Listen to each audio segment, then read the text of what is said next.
ఇలా ఖచ్చితంగా సరే నువ్వు ఇంత పెద్ద పెద్ద మాటలు మాట్లాడుతున్నావు కదా, ప్రజాస్వామ్యంలో తన్నుకునుడు గుద్దుకునుడు పెద్ద ఇష్యూ కాదు.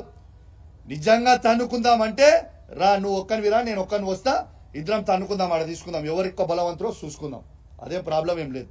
కానీ ప్రజాస్వామ్యంలో అది ఒప్పుకోరు కదా. నీకు దమ్ము ఉంటే, నువ్వు మొగోనివే అయితే, నీకు చీమురు నెత్తురు ఉంటేనే నీ ఎమ్మెల్యే పదవికి రాజీనామా చేసి మళ్ళీ బై ఎలక్షన్కి రా, వచ్చి గెలిచి చూపి నువ్వు దమ్ము నువ్వు అప్పుడు ఒప్పుకుంటాను. రిజైన్ చేయి, నీకు దమ్ముంటే నువ్వు రిజైన్ చేయి అంటున్నా నేను. నీకు దమ్ముంటే నువ్వు రిజైన్ చెయ్యి. Come will go for election, ఆడ చూసుకుందాం. అది నిజమైన ప్రజాస్వామ్యం కదా.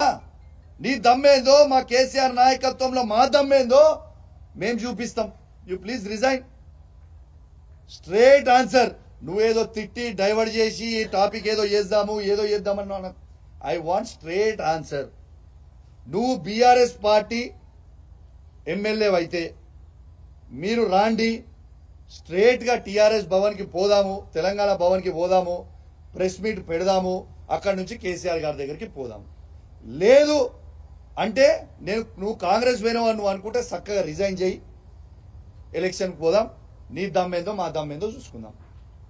రేపు మాత్రం ఖచ్చితంగా ఇవాళ పోలీస్ నిర్బంధంలో నన్ను ఆపినో, నన్నే కాదు మీడియా వాళ్ళని కూడా లోపల రానియలే, చాలాసేపు మీడియా వాళ్ళని కూడా లోపల రానియలే మీరు.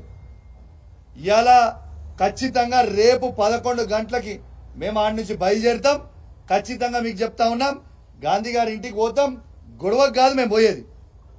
ఆయన మా బీఆర్ఎస్ పార్టీ ఎమ్మెల్యే అంటుండు కాబట్టి మా షేర్లింగంపల్లి కాన్స్టిట్యున్సీలో ఉన్న బీఆర్ఎస్ కార్యకర్తలు, మా ఉమ్మడి రంగారెడ్డి జిల్లాలో ఉన్న బీఆర్ఎస్ కార్యకర్తలు, జిహెచ్ఎంసీలో ఉన్న బీఆర్ఎస్ కార్యకర్తలు అందరం కూడా ఆడ మీటింగ్ పెట్టుకోవడానికి పోతున్నాం.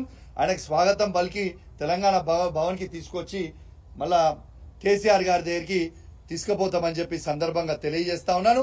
నువ్వు మాట్లాడిన మాటలకి నేను నీకంటే రెట్టింపు మాట్లాడగలుగుతా, కానీ నీ విజ్ఞతకే ఇచ్చిపెట్టిన నీ యావత్ షేర్లింగంపల్లి ప్రజలందరూ కూడా చూసిర్రు.